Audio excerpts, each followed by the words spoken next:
istilahnya menanti-nanti dan berharap ya, sekaligus memohon agar hasil inventaris yang dilaksanakan oleh Kementerian PUPR yang kalau tidak salah tahun lalu itu bisa diwujudkan.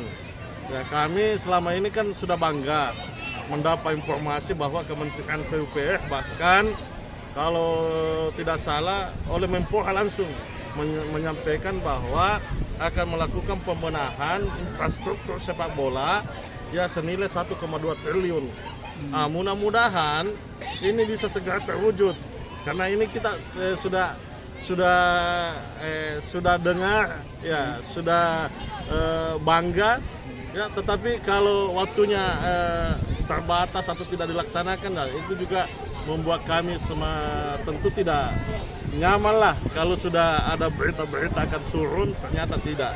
Nah, kami mohon minimal tahun ini stadion kami, karena perlu kita ketahui salah satu stadion yang digunakan ya Liga 1 di kawasan Indonesia Timur adalah Stadion Gelora B.J. Habibie. Sayang kalau bagian Indonesia Barat yang selalu dibenahi. Ya kasihan kami ini di Indonesia Timur. Ini tidak ada pembenahan. Kalau 1,2 triliun di Indonesia Barat semua, ini bagaimana perhatian terhadap Indonesia Timur?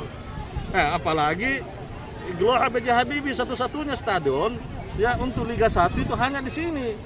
Nah, kalau tidak ada dana di sini ya ada ketidakadilan. Ya ada ketidakadilan pemerintah pusat terhadap perbaikan stadion yang ada di Indonesia. Ya kasihanilah Indonesia Timur ini agak ketinggalan lah. Jangan Indonesia bagian barat, Jawa dan sebagainya yang diurus terus stadionnya sudah bagus diperbaiki lagi. Daerah-daerah khas Indonesia Timur stadionnya terbatas. Itu yang harus diperhatikan. Nah, sehingga nanti terjadi pemerataan di stadion antara kawasan Indonesia Timur, Tengah dan Barat. Kalau progresnya sendiri sampai saat ini Pak Ketua? Kalau progresnya sendiri sampai saat ini Pak Ketua? Ya belum ada.